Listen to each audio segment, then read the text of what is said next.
Bawas ang gigil sa gatilyo para tamaan mo yung gitna. Mahusay ka pa ba? Sigurado ka bang wala kang eksperyensya sa baril?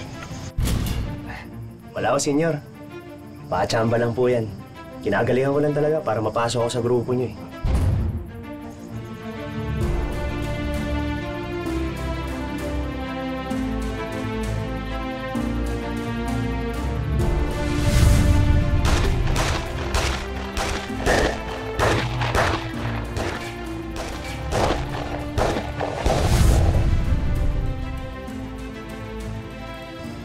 Bakit ho, senyor?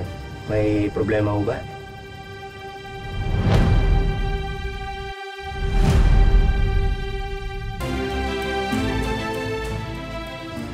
Bakit ho, senyor? May problema ho ba? Wala naman. Naalala ko lang sa iyong anak kong si Elias.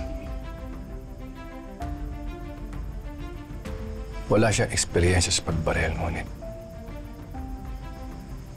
napakahusay niyang pumaril.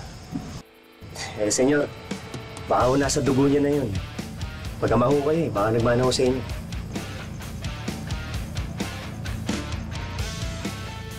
Basta pagbutihin mo lang para tumagal ka sa grupo. Salamat po, senyor.